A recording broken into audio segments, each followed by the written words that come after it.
Three, two, one. Sekarang ni sehari ke hari lah kita tengok, kita dengar di kedai kopi, di tepi jalan, di bawah pokok ceri, macam-macam orang bercakap tentang ekonomi. So kalau kita pergi jumpa peniaga pun, peniaga ni lebih banyak peniaga daripada pelanggan.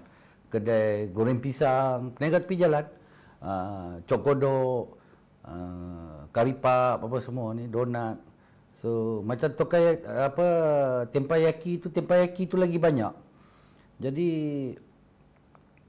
pelbagai rungutan keluhan daripada peniaga.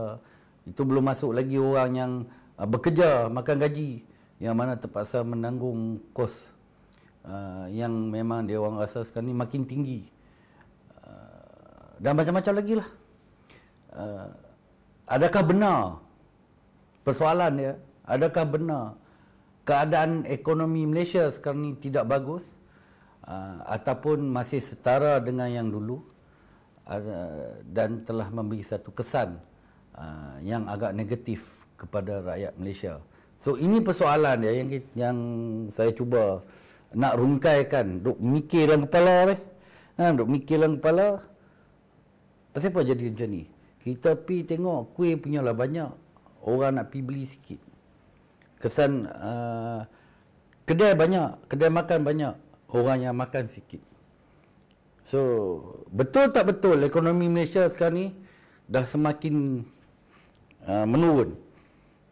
Ini persoalannya.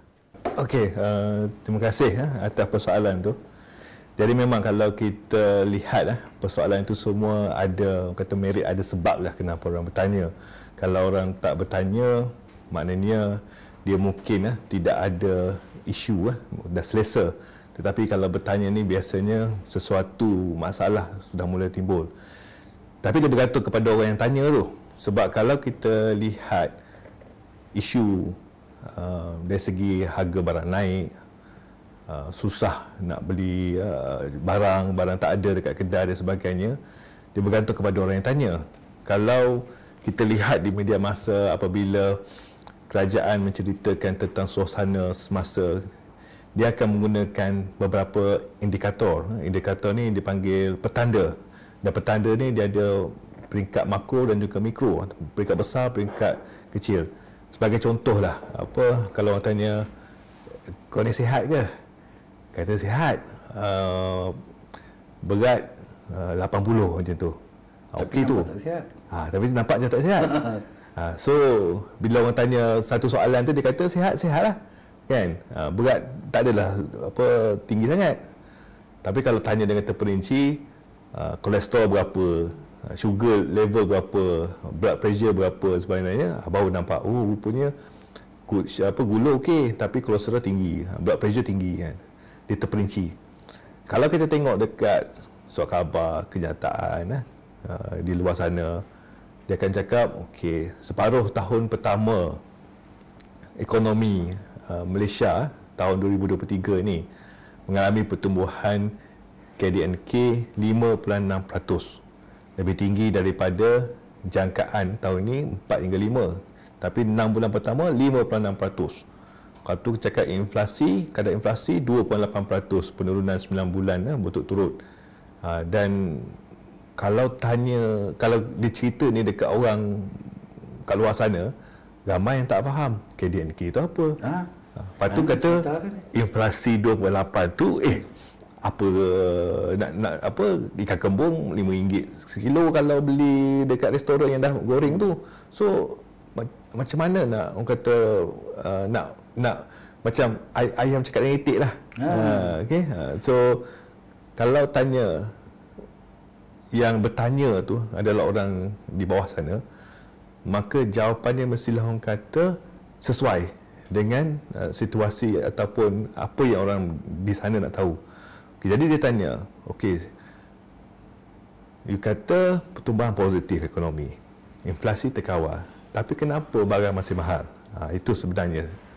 Kalau kita nak tengok indikator secara makro ni, secara besar ni, pertumbuhan KDNK itu bermakna ekonomi berkembang. Kita jual lagi banyak barang. kita berniaga lebih banyak, tinggi nilainya. Tetapi sebenarnya siapa yang dapat? Itu persoalan dia. Kemungkinan ada golongan tertentu saja yang mengalami pertumbuhan ekonomi yang besar. 97% daripada perniagaan di Malaysia ni terdiri daripada PKS, perusahaan kecil sederhana. Tetapi lebih kurang 80 ke 90% daripada ekspor sebenarnya disumbangkan oleh yang 3% tu, syarikat besar-besar. So bila kita cakap tentang pertumbuhan ekonomi tu, yang makin kaya, yang makin menjana pendapatan lebih tu sebenarnya syarikat yang besar-besar, syarikat multinational company, syarikat yang kata pelabur asing yang melabur di sini. PKS sebenarnya tak, majoriti tidak jual barang ekspor keluar. Dan PKS ni pula kebanyakan dalam industri makanan. Dan kalau kita tengok macam tadi cakap lah, banyak peniaga yang jual barang daripada pembeli. Jadi apa isu dia sini? Isu kat sini, kenapa harga barang makin meningkat? Dan kalau kita tengok statistik yang sepatutnya kita tengok ialah, bila sebut inflasi ni, dia sebenarnya nama lain dia adalah indeks harga pengguna. Dia berdasarkan daripada satu bakul lah. Bakul ni maknanya dia ambil beratus-ratus, bukan 500 jenis barang. Jabatan Perangkat Malaysia dia monitor, setiap bulan dia monitor harga ni naik ke turun, harga naik turun. Dan barang ni dia berdasarkan penggunaan secara orang kata purata lah oleh isi rumah tertentu. Tapi isi rumah tertentu ni tak semestinya orang duduk kat KL, orang duduk kat Kelantan lain. Oleh itu, kalau kita tengok tahun asas ya 2010, harga makanan sebenarnya dah meningkat menghampiri 40% daripada 2010 hingga 2023. 23 tahun. Bukan, 13 tahun, 13 tahun kan. 2010 hingga 13 tahun.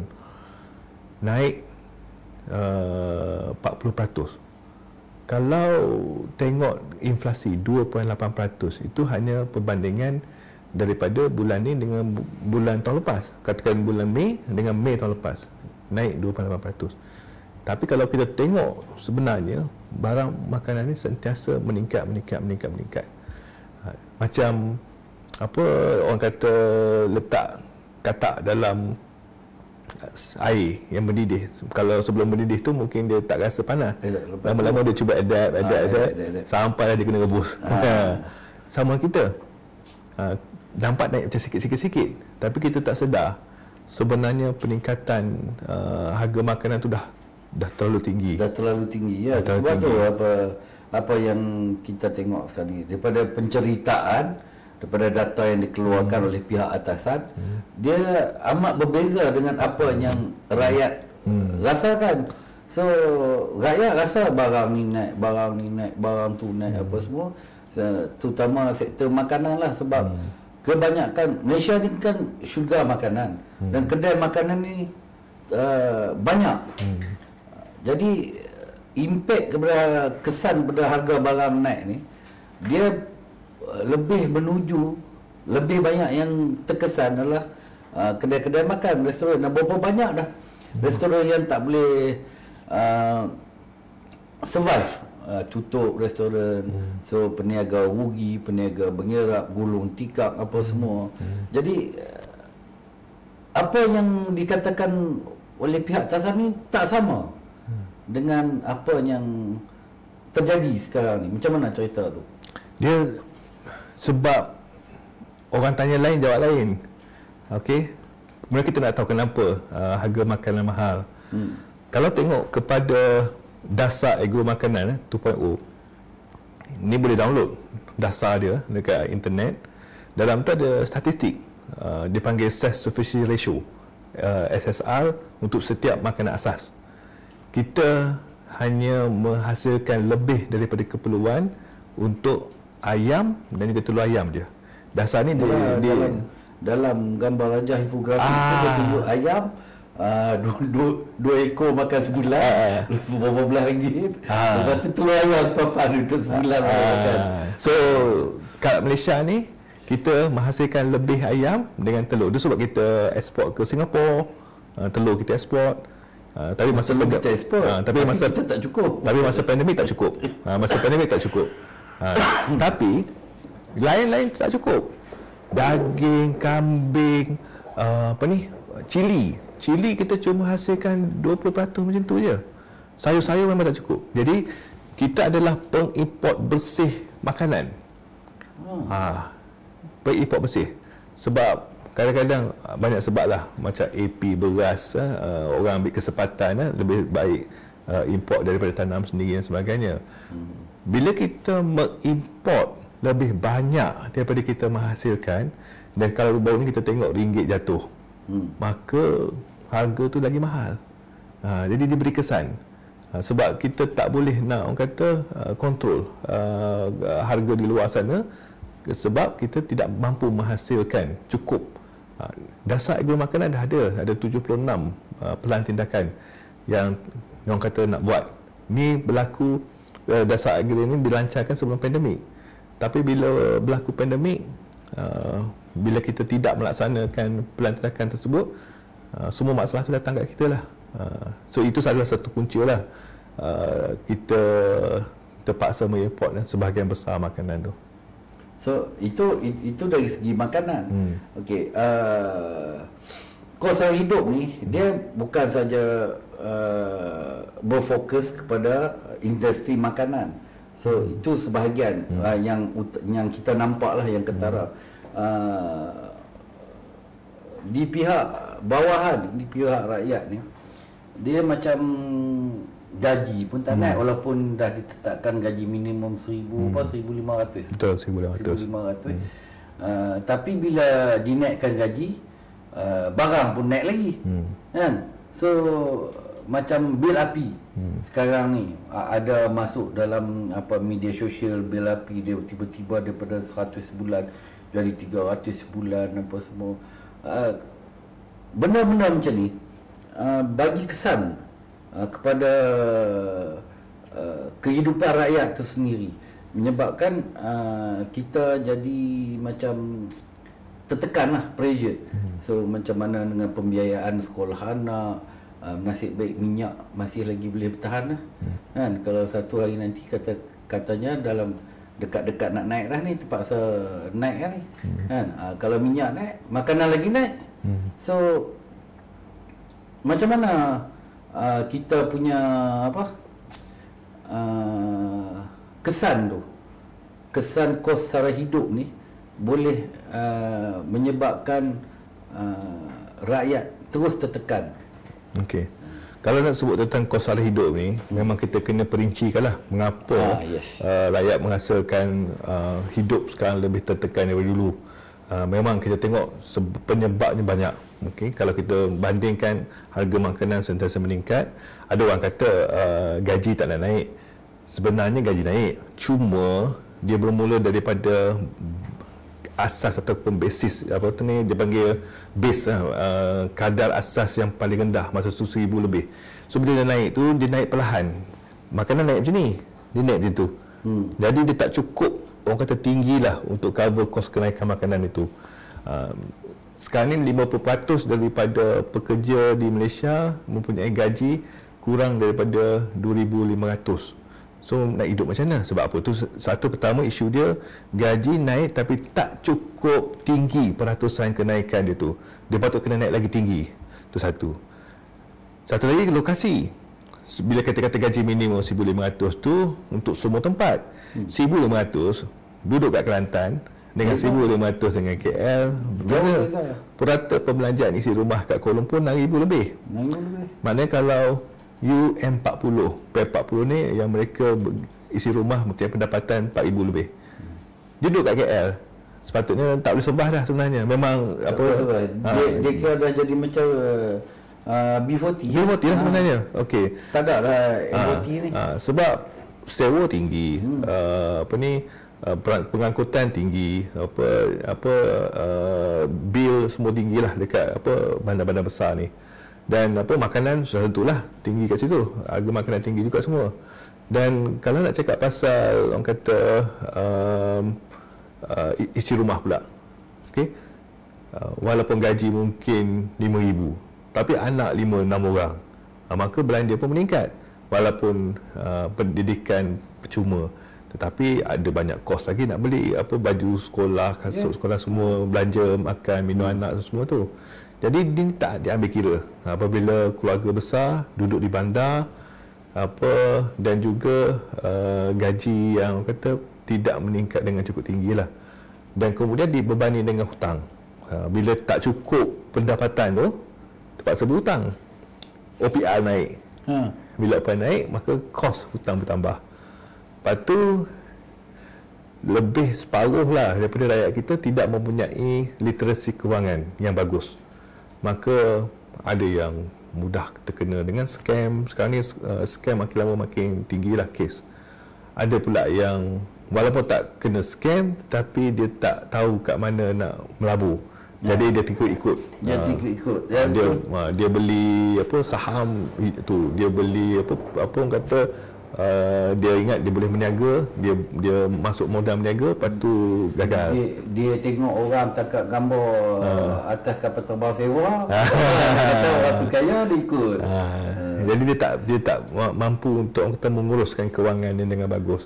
Dan kalau kita lihat lagi isu dia ialah dari segi suasana sekarang ni pun kita tak boleh nak salahkan orang jugalah, sebab kadang-kadang pengaruh tu pengaruh semua orang betul lah duk tayang kat media sosial, phone barulah, helmet barulah, motor baru ke apa, Lamborghini ke. Lepas tu dia nak beli barang ni, dia nak merasa dia start beli barang, dia guna skim buy now pay later.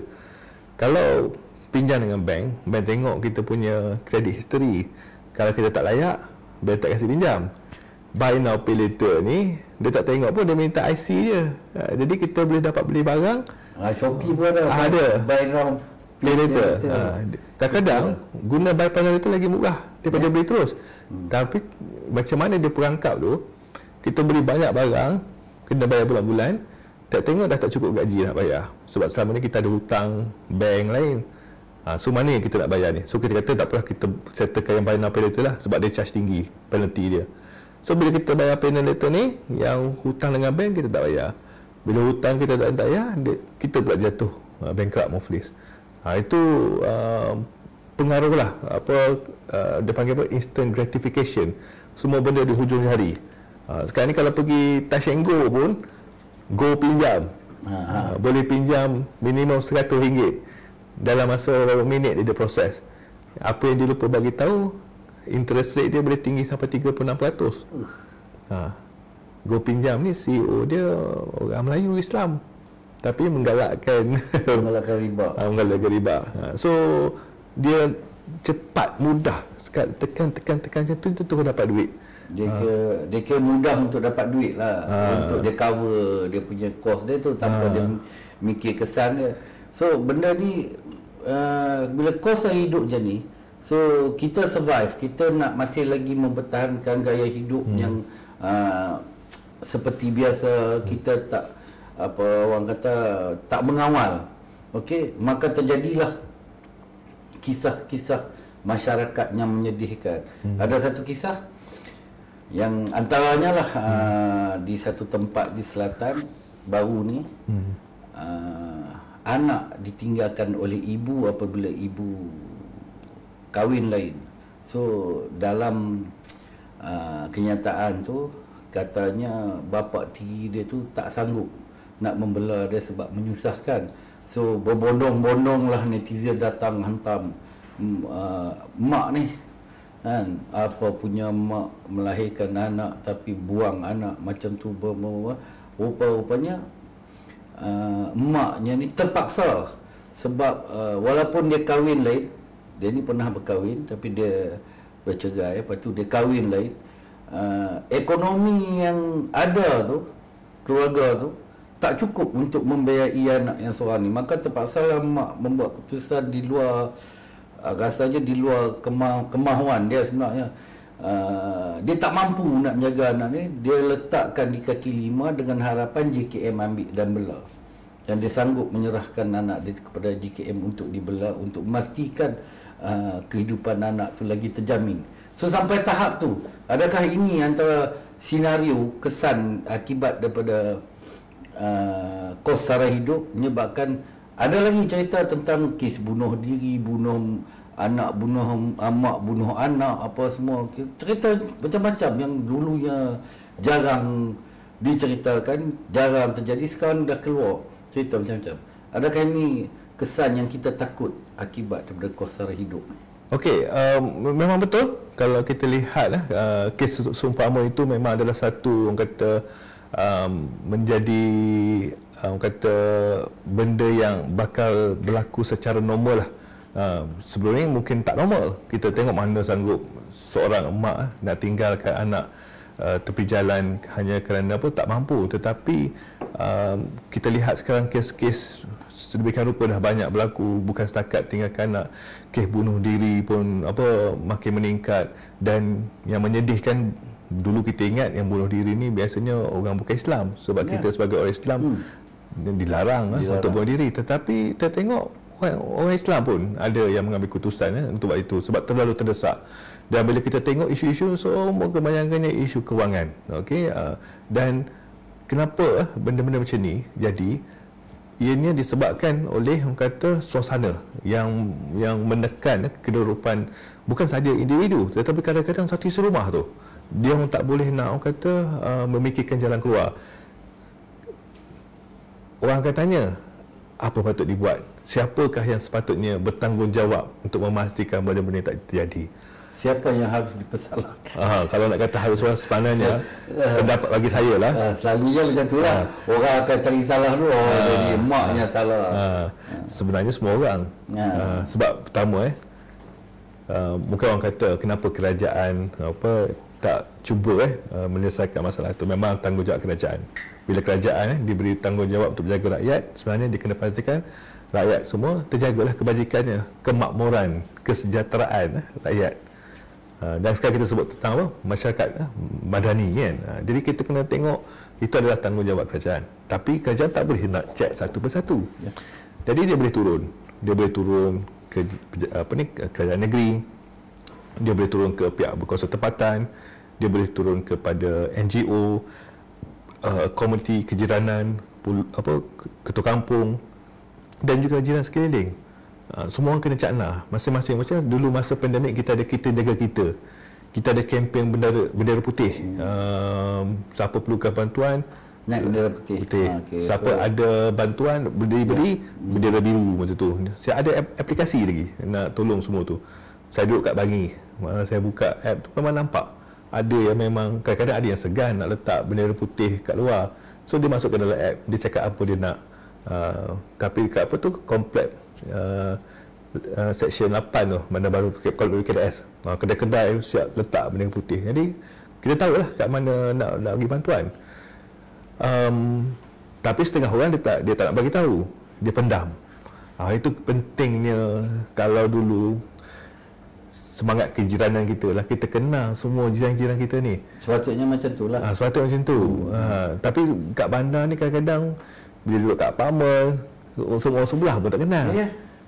Budaya orang kata dulu kat budaya kampung tu, masa kita kecil-kecil lah, kalau mak kita suruh hantar kuih ke jiran sebelah tu, mesti dapat balik balasan je lah kan. Duduk masing-masing tolong jaga. Itu yang semangat tu yang kita dah orang kata sepatutnya macam tu lah. Bila kita tengah mengalami kesan kos sara hidup yang tinggi ni, sebenarnya bukan seorang dua aja yang terkena kesan tu, ramai. Jadi kita ambil balik semangat hashtag Kita Jaga Kita tu, maka kita kena tolonglah ni tak bila masuk dalam medsos tu cerita macam-macam kan. Aduh, tu yang jadi apa misunderstanding sikit. Sepatutnya kita lah yang membantu. Okey, betul. Betul. Pandemik ni, ada orang kata kesan kos sara hidup ni bermula daripada pandemik, dan sekarang ni negara masih lagi dalam keadaan yang nak dia suffer untuk meningkatkan ekonomi negara. So tadi Prof cerita pasal inflasi, cerita pasal KDNK, apa semua. So nampaklah dari segi luaran tu nampak peningkatan. Tapi dari segi bawahan ni, dari segi realitinya, orang masih lagi bercakap ini semua adalah kesan daripada pandemik. Long term punya MCO. Saya rasa MCO terpanjang di dunia. Betul. Saya rasa lah Malaysia ni lah satu-satunya negara yang buat MCO terpanjang, terlama di dunia. So tu memberi kesan kepada kos sara hidup sekarang. Atau adakah sebenarnya kos sara hidup ni bermula daripada 30-40 tahun yang lalu? Yang awalnya tak nampak kesan ya, sebab ada benda bagi kesan yang lambat. Ada perkara yang terjadi, contoh kanser lah. Kanser, dia ada kanser, dia tak sedar. Lepas 15 tahun lepas tu baru nampak kesan kanser dalam diri dia tu. Betul. So macam mana tu? Kita di kanser tahap 4 sekarang, stage 4. Kanser tahap 4. Betul. Kena buat apa yang boleh gugur rambut tu? Dia kena sesuatu yang drastik lah perlu dilakukan lah. Macam kalau kanser tahap 4 ni kadang-kadang dia akan buat satu rawatan yang yang berisiko tinggi lah kan. So macam kita sama jugalah. Apa yang menyebabkan kita di tahap 4 sekarang ni? Tahap 4 ni bukan peringkat negara tau. Sebab negara pertumbuhan ekonomi masih nampak positif, lah. cantik lagi. Saya cakap tentang rakyat. Rakyat. Okey, pertama kalau kita tengok dari dulu, gaji kita ni tak kompetitif. Kalau zaman mak bapak kita masuk kerja tu mungkin Cikgu 600 kan? 600. Okey, tapi masa tu boleh beli kereta, boleh beli rumah. Gaji starting salary sekarang pun 1,800. Macam 10 tahun, 15 tahun pun dulu pun 1,800 juga. Tapi dengan 1,800 sekarang dah tak boleh beli apa. Jadi gaji kita terlalu rendah sekarang lah. Malahan gaji minimal kita sebenarnya 1,500 tu lagi rendah daripada kat Jakarta. So kenapa gaji rendah ni? Sebab dari dulu lagi kita dah terbiasa mengambil pekerja asing. Jadi majikan bila dia ambil pekerja asing murah. Jadi kenapa nak perlu naikkan gaji pekerja tempatan bila dia boleh ambil sistem lah ni. Sistem lah. So majikan yang memikirkan keuntungan ni dia tak beli pekerja tempatan. Dia kata pekerja tempatan ni demand. Engineer basic 18 starting 19 itu gaji yang 10 tahun lepas. Tapi sampai sekarang basic dia 19 untuk fresh. Tapi kita terlepas peluang masa pandemik. Masa pandemik pekerja asing tak boleh masuk. Jadi majikan dah terdesak. So dia mula nak ambil pekerja tempatan, dah sanggup bayar gaji lebih tinggi. Tapi bila AP dibenarkan balik, itu dia ambil balik lah pekerja asing tu. Kita terlepas. Kalau kita kata lepas ni tak perlu ambil dah pekerja asing, utamakan pekerja tempatan, mungkin gaji dah akan kekal tinggi lah. Macam mana dia nak kawal kos tu? Dia kena pergi ke digitalisasi, otomasi, mana dia kena pastikan produktiviti tinggi. Sebab orang kata dia boleh naikkan harga barang, tapi kalau kompetitor dia boleh kekalkan harga sama dengan lebih cekap, maka dia tak boleh buat untung juga sebenarnya.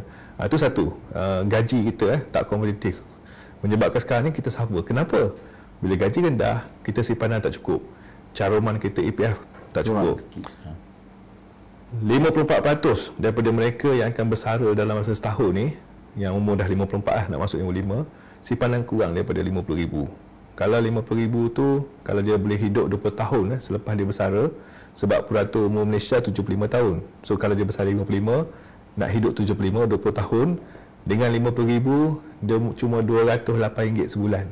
Nak hidup apa? RM208 sebulan.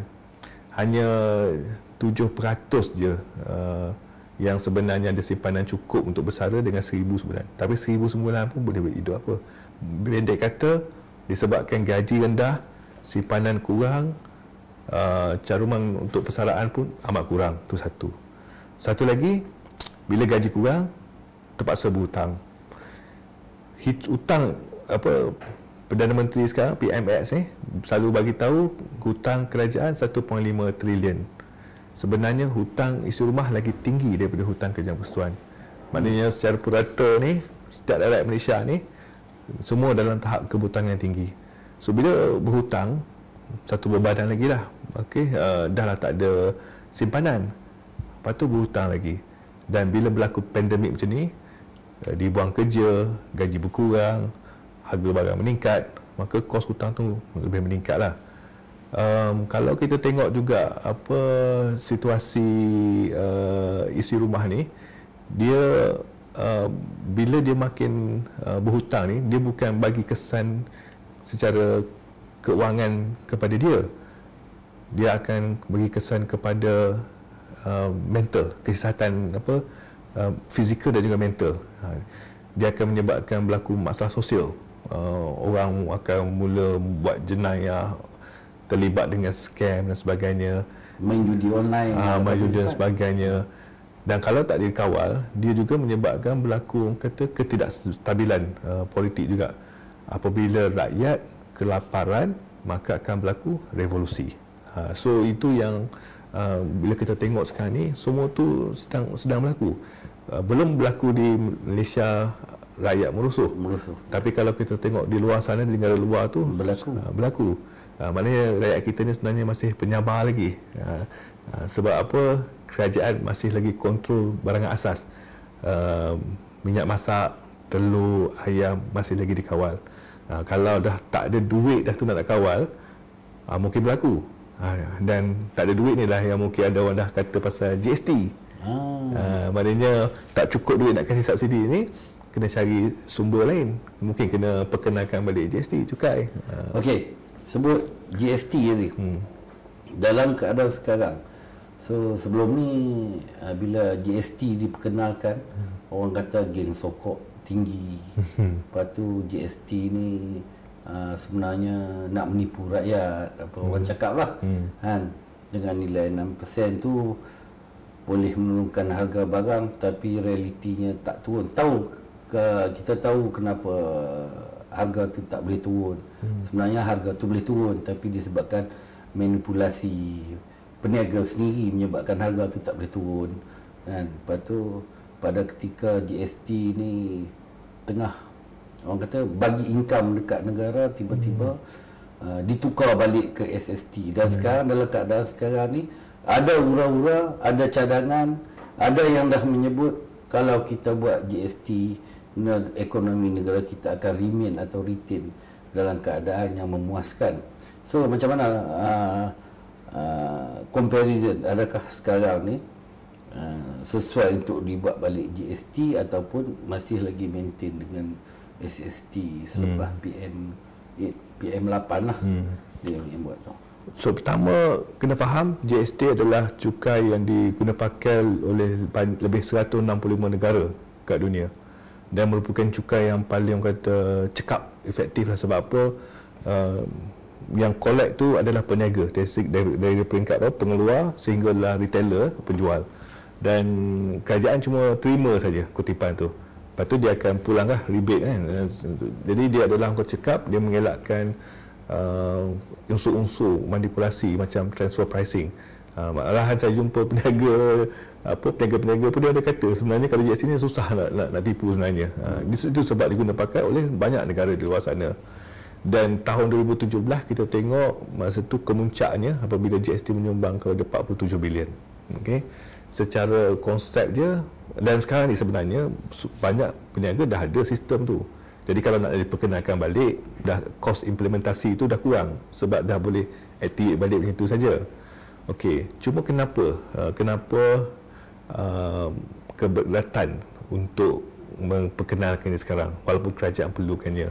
Sebab dari segi orang kata pelaksanaan dulu itu banyak kekurangannya, iaitu bila collect tu sepatutnya dah ikut akta kena pulangkan dalam masa 2 minggu.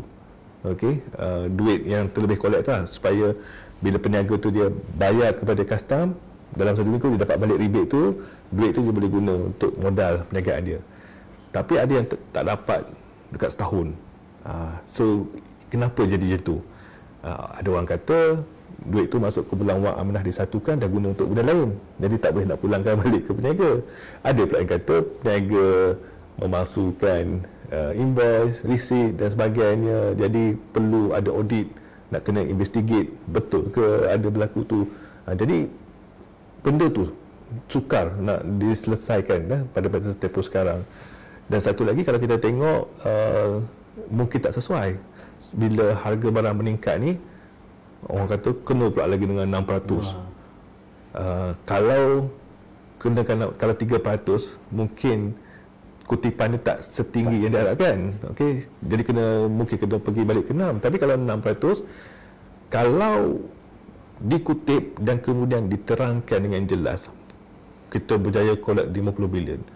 9 bilion pergi ke bantuan tunai rahmah sebagai contoh. Okey, 15 bilion digunakan untuk subsidi minyak, petrol RON 95. Orang kata, okeylah, maknanya nampaklah. Dulu tak diterangkan pergi mana tu, duit tu pergi ke mana. Maknanya kita tahulah, sebenarnya aku bayar cukai ni dapat balik ke aku. Aku tak perlu bayar minyak tinggi, minyak masak bermurah dan sebagainya. So, tu satu, tak ada terangan. Tetapi satu lagi isu, pasal isu keterisan, pembaziran dan juga rasuah. So tu yang paling takut sekali tu. Kerajaan dapat duit khusus yang banyak, katakan nak buka tender infrastruktur. Mungkin projek tu sebenarnya bernilai 100 juta, tapi di markup sampai 300 juta. Jadi sepatutnya bayar 100 juta, pergi 3 juta, 200 juta pergi ke markup lah kawasan untuk ni apa? Dia panggil kickback. Kickback ni maknanya, okey, aku bagi kau projek banyak ni, nanti kau transfer. Bagi sikit. So maknanya duit collect tu kita bayar cukai, pergi kat situ. Itu yang satu lagi isu dia kat situ. Tapi ni tak menyelesaikan masalah kat mana nak cari duit. Kalau kita kata GST tak sesuai sebab isu-isu ni kan, mana lagi nak cari duit? Ya. Sebenarnya kat Malaysia ni kita ada 15 juta pekerja yang bayar cukai pendapatan cuma 1.5 juta, 10% je. So mungkin sepatutnya kita boleh tengok balik kita punya cukai pendapatan ni, adakah kita mengenakan cukai yang cukup tinggi ke ataupun terlalu rendah untuk mereka yang berpendapatan tinggi-tinggi ni. So kalau kita bandingkan, sebenarnya agak rendah banding dengan negara lain. Itu satu. Bagaimana dengan syarikat yang keuntungan luar biasa? Dulu kita panggil cukai makmur kan, 30%. Mungkin kita boleh kenakan cukai macam tu balik, ataupun sebenarnya yang terlepas pandang masa yang semua duduk kuat main saham tu. Yang main saham ni orang yang ada duit. Betul. Duit ekstra tu. Dia beli seharga 5,000, saham naik harga sampai ke 50,000. Dia untung 45,000, tak kena cukai. Tak kena cukai. So tu dipanggil capital gain tax. Tu satu. Dan sebenarnya ada yang kata, kalau kita kenakan cukai kat orang kaya ni, nanti dia lari keluar negara. Lari lah.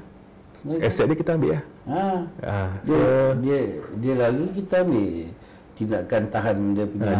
Duit dia boleh ambil. Tapi aset-aset dia kat ni, dia kilang dia tak boleh nak tarik keluar. Rumah dia tak boleh nak tu. So kalau nak lari lah, kita ambil lah kita punya aset kan.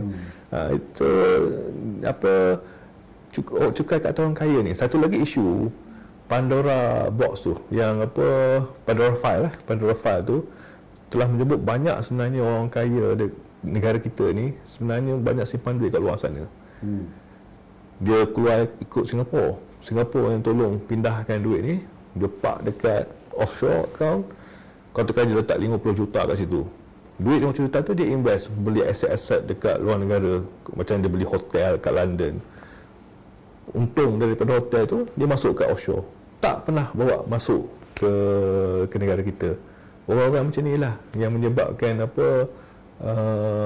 kita tak dapat hasil sepatutnya lah.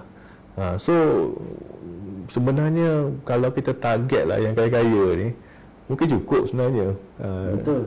Cumanya kita nampak macam pihak atasan lah kita panggil. Kalau kita sebut lagi jadi live lah. Pihak atasan ni macam seolah-olah nak menjaga kepentingan orang kaya ni, dan ni yang menyebabkan apa, yang kaya semakin kaya dan miskin ni terus di tahap macam tu. Betul. Dengan terkesan Ada statistik menunjukkan lepas pandemik yang kaya ni makin kaya, meningkat balik lagi apa, 40%. Kekayaan dia meningkat 40%. Statistik yang paling simple lah nak tengok, jualan Mercedes dengan BMW selepas pandemik lebih tinggi daripada apa sebelum pandemik. Maknanya itu menunjukkan bahawa yang kaya-kaya ni makin kaya. Sebab apa? Masa pandemik, walaupun semua suffer, tapi dia masih ada aset kekal macam tanah, apa, emas, apa, bangunan. So jadi lepas pandemik dah boleh terus menjana balik hasil tu. Orang miskin dia tak ada aset, dia tak ada rumah, dia tak ada tanah, dia cuma ada tunai je. Bila habis tunai tu, bila dia nak bangkit tu susah, sebab dia tak boleh nak menjana hasil. Itu kelebihan orang kaya, dia ada banyak aset.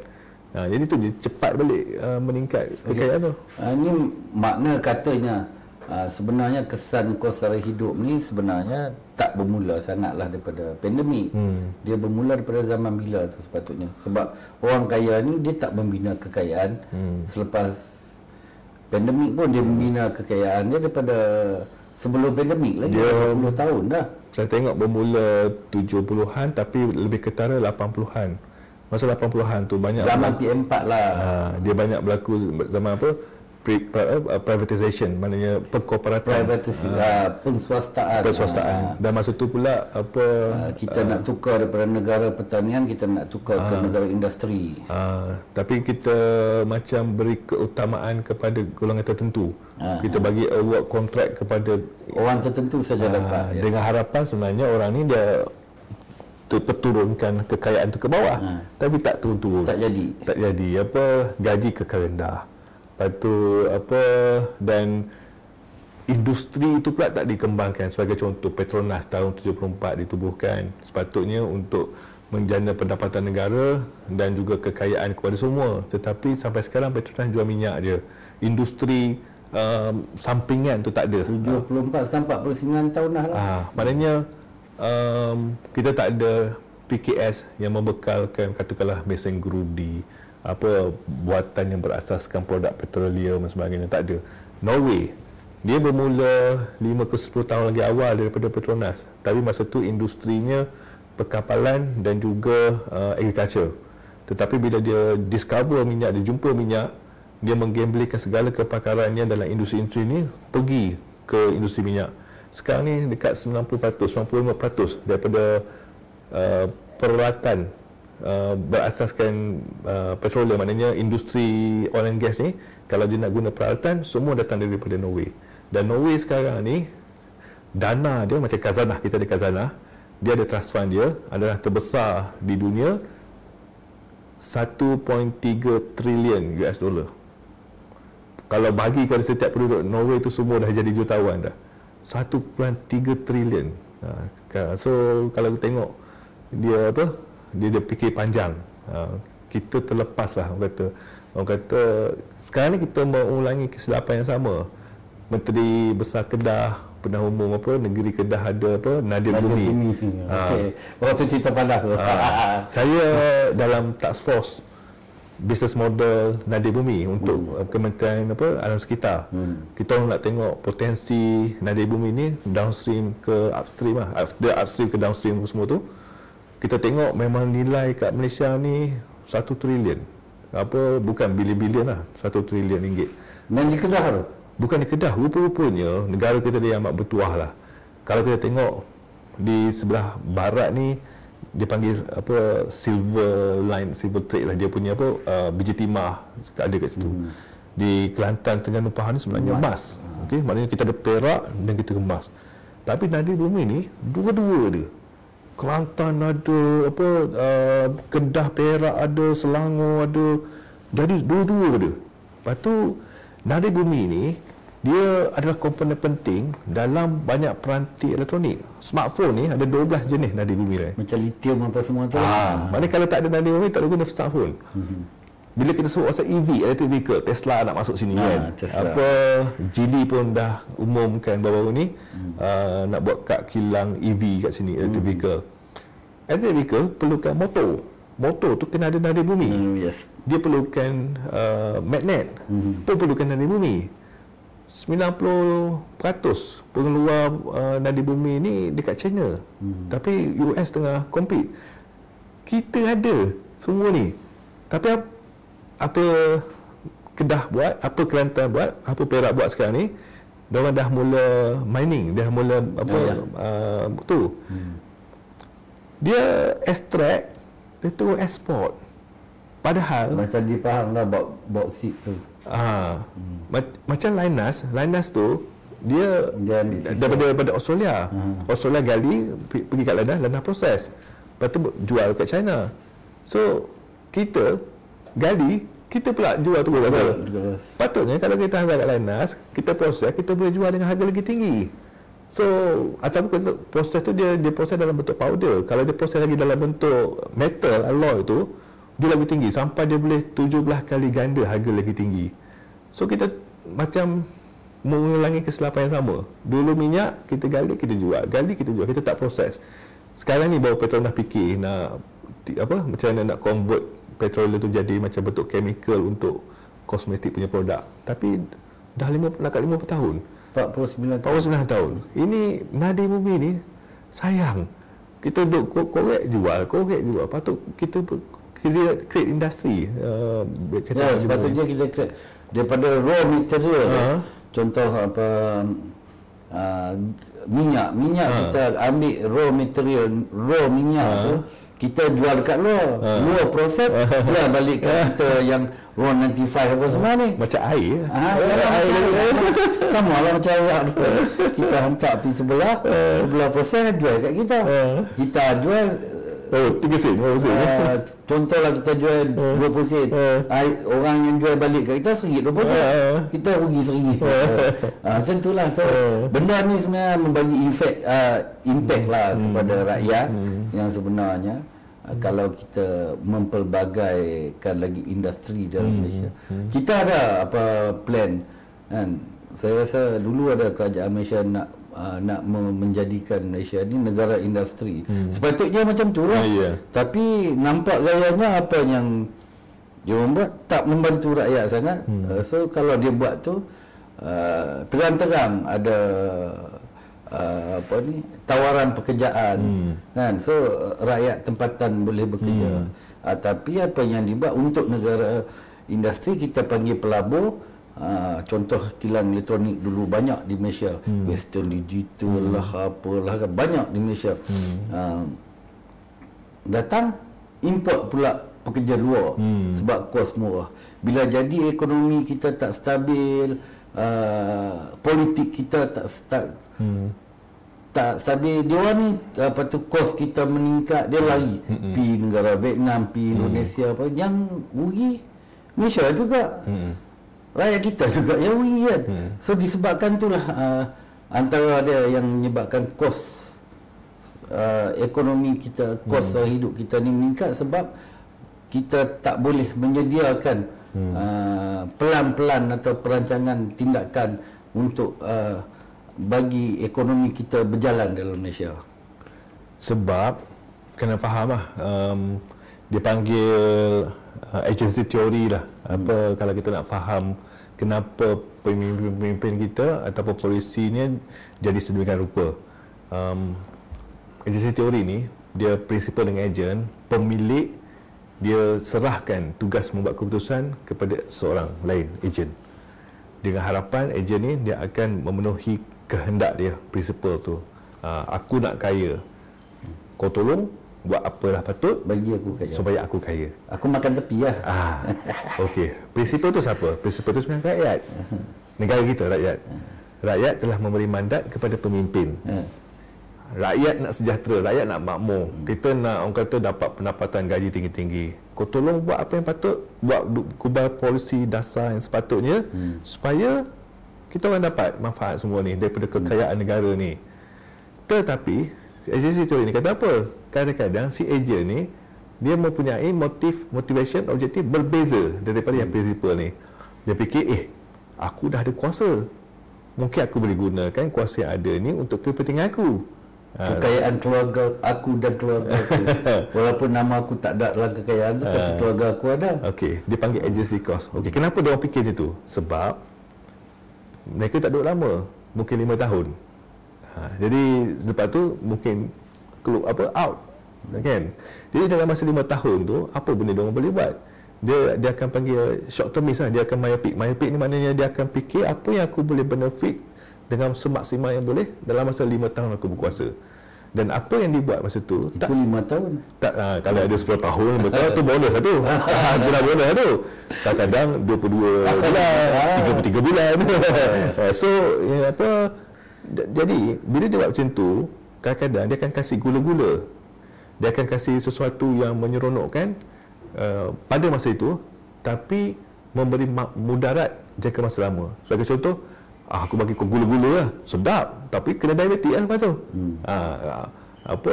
So adalah inisiatif ni kadang-kadang nampak seronok.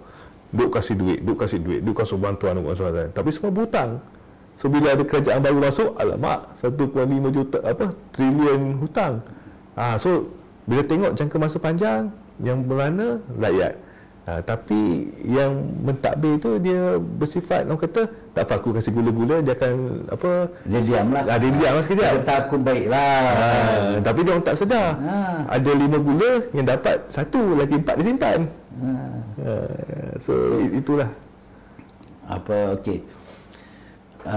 Sebut kerajaan tadi kan. Antara fungsi kerajaan lah. Fungsi kerajaan sebenarnya kita sebagai rakyat memilih kerajaan untuk memudahkan rakyat balik. Kerajaan yang dipilih ni kena wajib menyediakan dasar-dasar yang memudahkan rakyat sebenarnya. Sebab kemakmuran negara, sebuah negara itu dia punya asas dia adalah kemakmuran dan kesenangan rakyat, baru negara tu makmur, kan? Itu asas sebenar salah satu kerajaan diwujudkan, seperti prinsip dalam politik yang sebenarlah, bukan prinsip dari rakyat kembali kepada rakyat. Okey, untuk kos sara hidup yang sekarang ni, yang orang kata bahasa kasar semakin menggila, kan, sampai ada rakyat bunuh diri rakyat tertekan ni. Rakyat cukup tertekan. Banyak kes dah ada jadi, mak bunuh anak, mak tinggal anak, kan. Apa cadangan untuk kerajaan yang sekarang ni, PMX ni? So yang saya tahu, PMX cuba nak buat satu untuk golongan miskin tegar ni, supaya dalam masa setahun ni, selepas tahun dia memerintah, tidak ada golongan miskin tegar. Rasa dalam 130,000 keluarga kalau tak silap. Okey, so apa cadangan kepada kerajaan ni untuk memudahkan rakyat menghadapi kos sara hidup yang tinggi? Apa bantuan, apa jalan, apa solusi? Sedangkan selama 6 bulan PMX jadi PMX masih belum nampak lagi benihnya.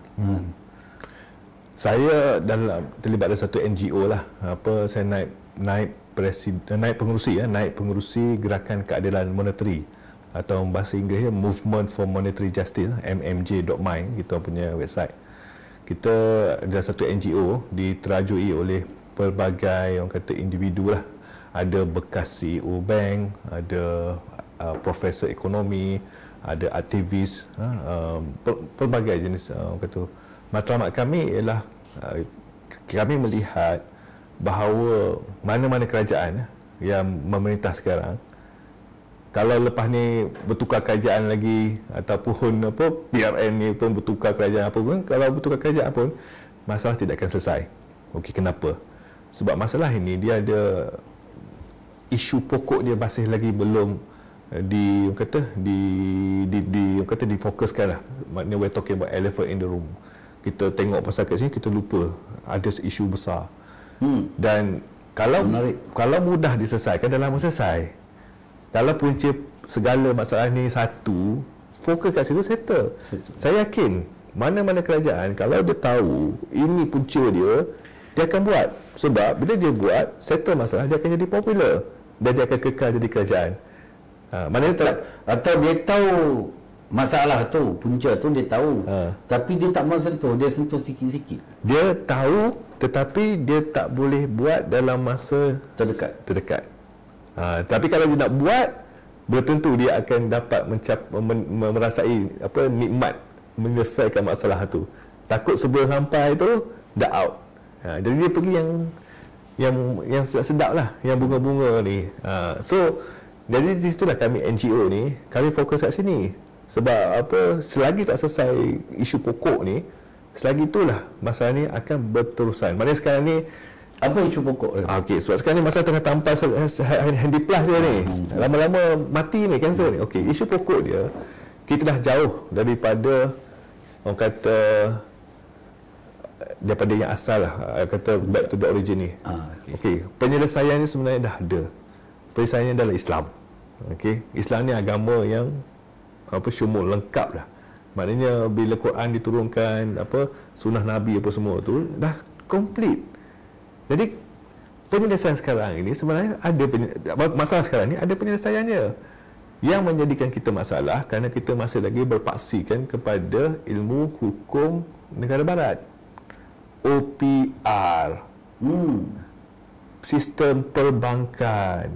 Okey, semua ni adalah yang telah terang-terang dalam surah Al-Baqarah cakap Allah memerangi mereka yang mengamalkan riba. Kalau Allah declare perang, siapa kita nak lawan dengan Allah? Bank negara adalah promotor paling besar riba. Tertaluk pada Basel III. Sekarang ni bila nak cakap pasal rakyat milik rumah, kita bagi kemudahan pinjam kat bank. Bila rakyat nak belajar, sambung belajar, PTPTN, pinjaman itu sebenarnya kerajaan pinjam daripada bank. Bila nak segala-gala je lah, semua mesti melalui bank yang berpaksikan kepada riba. Sampai bila kita tak akan dapat selesaikan masalah? Sebab kita guna konsep Yahudi.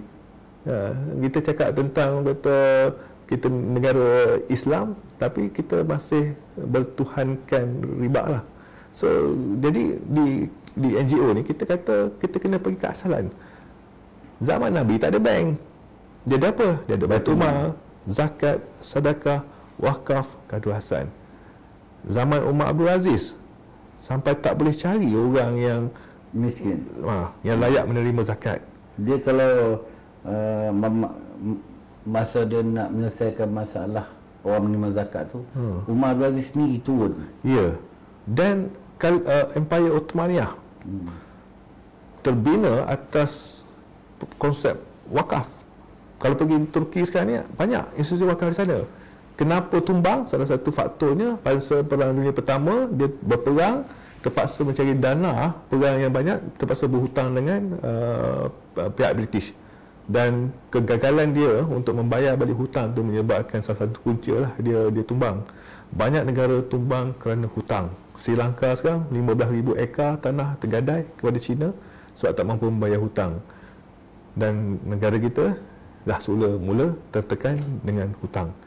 Jadi penyelesaian dia sebenarnya ialah kembali kepada sistem kewangan Islam yang tidak menggunakan hutang. Jadi NGO kami kata semua dari segi perniagaan, jangan ambil hutang. Kita dah ada equity crowdfunding, maknanya berkonsep equity. Pemilikan rumah, konsep musyarakah mutanakisah, pinjaman peribadi, gaduh hasan, perniagaan, mudarabah, musyarakah. Kalau nak beli kereta pun konsep subscription, macam beberapa syarikat dah mula perkenalkan. Kalau konsep bagi bantuan tunai kepada rakyat, apa berlaku sekarang ni? Kerajaan kena pinjam duit, dapat duit bagi bantuan tunai. Lepas tu collect cukai, bayar balik hutang, tapi berserta dengan riba, maknanya kos dia tinggi. Tapi kalau guna konsep mukasah, netting, macam kita dua pergi makan, aku bayar dululah, Next time keluar makan, kau boleh bayar. Kita kontra. Jadi konsep kontra tu maknanya bagi rakyat voucher, gunakan voucher tu untuk tukar dengan barang yang perkhidmatan. Syarikat tu dah dapat voucher ni, dia pergi ke kajian, dia kata dia claim macam mana? Aku kena bayar cukai 10 juta, tapi aku ada voucher 5 juta. So aku bayar 5 juta lah. Mana tak perlu ambil hutang, tukar-tukar macam tu je. So itu yang saya selalu cakap kat kajian, tak perlu berhutang untuk tolong rakyat, guna teknik ni.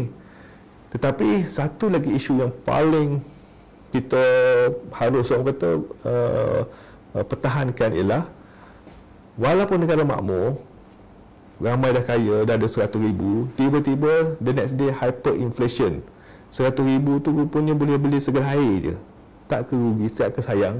Segala kekayaan kita kumpulkan tu hilang macam tu saja disebabkan mata wang kita adalah mata wang fiat yang tidak disandarkan pada komoditi. Dulu dinar, dirham, okey, kalau tak perlu tak setakat tak nak guna beli barang, kita boleh gunakan emas tu sebagai simpanan sebagai aset. Wang kertas kita ni sah diperlakukan dengan nilai RM10 tu sebab kerajaan kata, kalau Singapura tiba-tiba evade kita the next day, patut kata lepas ni yang laku cuma duit Singapura, habis kita. So Malaysia tak boleh masuk Singapura. 1998 duit 500 dah tak boleh, dah tu tak laku. Jadi sebab dia tak ada nilai, AIN dia panggil tu, intrinsic value, AIN.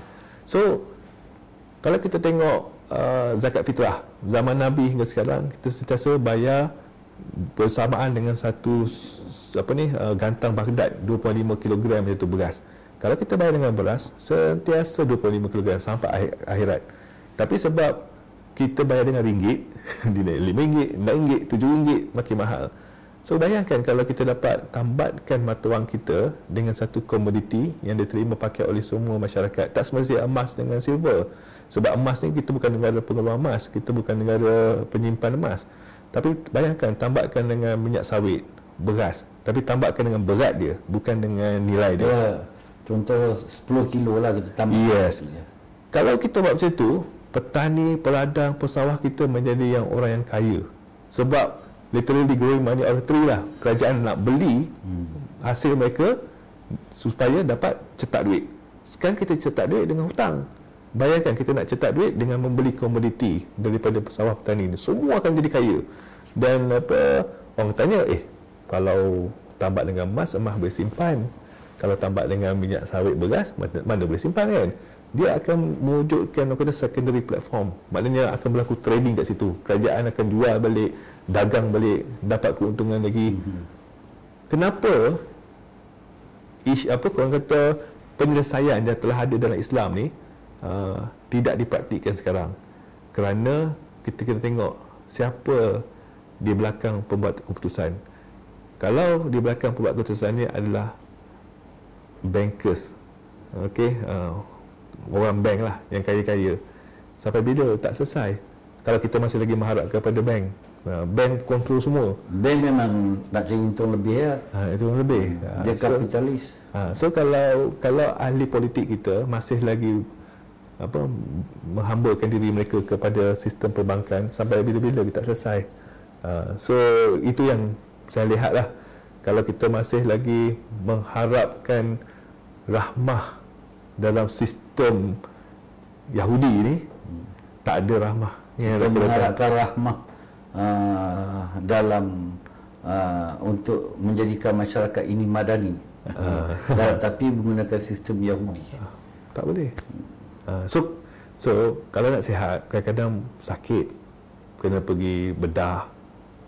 Kalau setakat makan Panadol nak hilang ke, sementara je, tapi tak menyelesaikan tu. Sekarang kita tengah makan Panadol je, dan Panadol kita makin lama makin tinggi dos dia, tapi dia tak menyelesaikan dalam, kena surgery. Tapi sakit tu tak ada siapa nak. Rakyat pun tak nak, kerajaan pun tak nak. So itu juga satu isu tu. Macam mana itu saya takut. Biasanya berlaku perubahan sistem yang drastik ni, dia datang daripada satu peristiwa yang besar. Kadang-kadang revolusi, kadang-kadang perang dunia, kadang-kadang rusuhan yang menyebabkan yang tak bersalah berguna. Itu yang saya takut. tak mahu sampai ke situ apabila menjadi satu semua orang terkesan. Kalau kita dapat orang kata buat perubahan ni tapi tidak menyebabkan ramai merana, lagi bagus. Tapi lama lagi tunggu lagi sukar lah. Itu cadangan lah kepada kerajaan kalau betul-betul nak membantu rakyat lah, bukan sekadar buat pinjaman mikro apa semua tu lah. Yang sekarang ni pun pinjaman mikro pun tak nampak kesannya sangat. Apa ni tekun apa banyak pinjaman Amanah Ikhtiar Malaysia nak tolong ibu tunggal, tapi kena bayar balik 10%. 10%. bayar mingguan kalau tak silap. Dia dah bagi diskaun ni 20%, tapi 8% tetap tinggi. So maknanya kalau you miskin, you dapat orang kata interest yang lagi tinggi. So macam mana nak bantu orang miskin kalau dia jadi orang miskin ni terdesak. So cadangan untuk kerajaan macam itulah, sepatutnya kena ubah sistem. Betul. Kena cari satu sistem yang lebih kepada menjurus kepada rakyat, kemudahan rakyat. Barulah jadi masyarakat madani kan. So sebenarnya kalau ikutkan apa yang Prof cerita tadi, sistem Islam ni, kita dah ada satu konsep negara Islam tau dulu.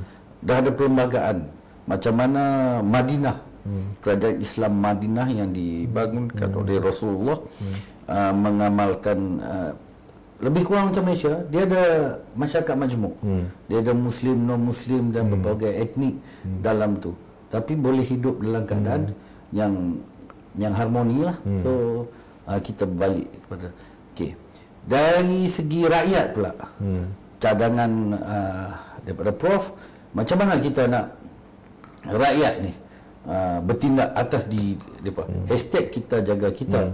So itu bermakna dalam masyarakat kita kena jaga masyarakat kita menghadapi, menepani cabaran kos sara hidup ni kan.